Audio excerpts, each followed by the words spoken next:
ጋይስ እንዴት ናችሁ ወይ? ዛሬ ማለት ነው እንግዲህ በዚህ ረመዳን ሰዓት በጣም ስራ ይበዛል። ግን የሆነ ነገር ምሳ እየሰራን የሆነ ቂቃ ጎደለበት። ሲጎደል ጊዜ ደግሞ ይጀም እንደዚህ ወጥቼም አላውቅም። ቤተሰብ ግን ዛሬ ደግሞ እቃ ስለጎደለ ያው ወተሽ አምጪልኝ ብለኝ ነው። በዚህ ብርድ በዚህ ንፋስ የወጣው ያለው ይሄው ጆርዳን እዩልኝ ማለት ነው። ጆርዳን እዩልኝ እናንተ ጆርዳን ላይ ማለት ነው። ሳሩ እንዴት አባቱ ያምራል! እንዴት አባቱ ሳሩ ያምራል! እና ማለት ነው ያው ወደ ሱቅ ጉዞ አድርጌያለሁ ማለት ነው። ሱቅ በነገራችን ላይ ማውጣት አልወደውም እኔ ማውጣት አልወደውም ጋይስ፣ የምሬ ነው ብላችሁ። ይሄ ቅርብ ጊዜ የተሰራ ፎቆች ናቸው። ወይኔ ሀብታም እናንተ! እንደው ሀብታም እኮ ሰማይ መንገድ አለ እንደሚሉ እውነት ነው። ይሄ ሁሉ ቅርብ ጊዜ ነው የተሰራ ፎቁ ማለት ነው።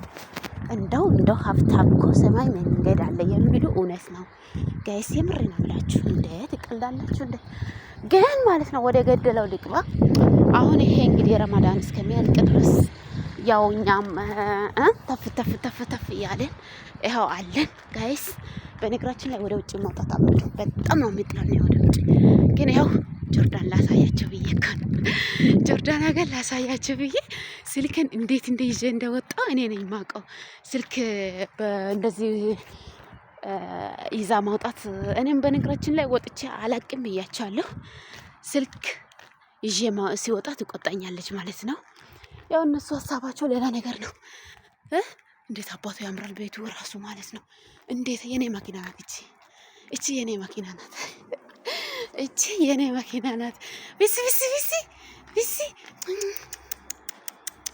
ታሊ ቢስ እና ማለት ነው ጋይስ፣ ያምራል ምን አባቱ ያምራል! እንዴት አባቱ ያምራል ጋይስ።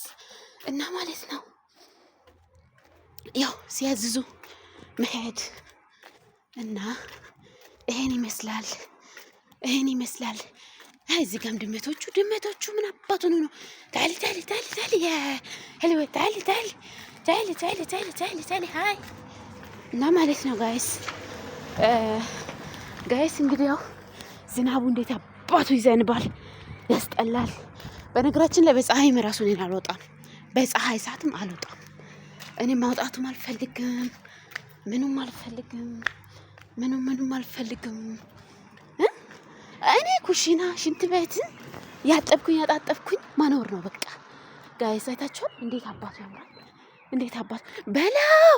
ሰዓቱ እኮ እየደረሰ ነው ጋይስ፣ ሰዓት እየደረሰ ነው። 5 ምናምን ሆኗቸዋል። ያው የአዳኑ ሰዓቱ እየደረሰ ነው።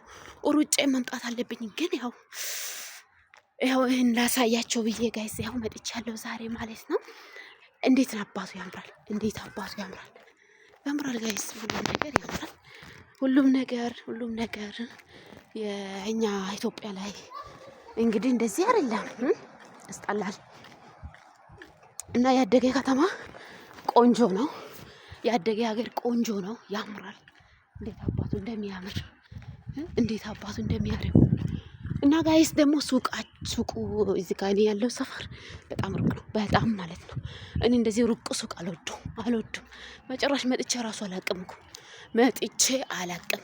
ለምን በቃ ሱቁ ሩቅ ነው። እሷም ደግሞ ከስራ ስትወጣ ይዘሽ ነይ ብዬ ነው የሚደውላት እንጂ ሱቅ ምናምን አልወጣም።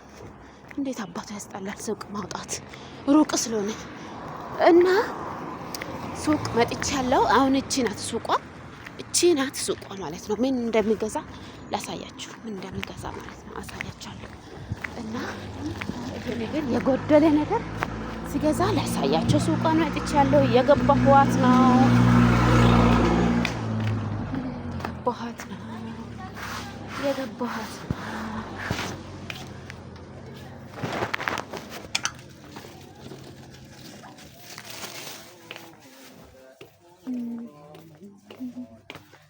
እንግዲህ ገባው ማለት ነው። ገባው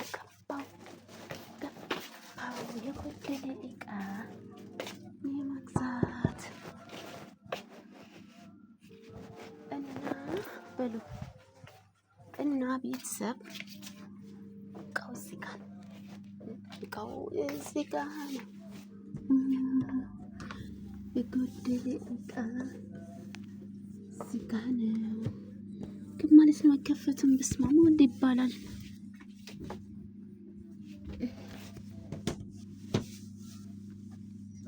ጋይስ ቆይ ጠብቁኝ።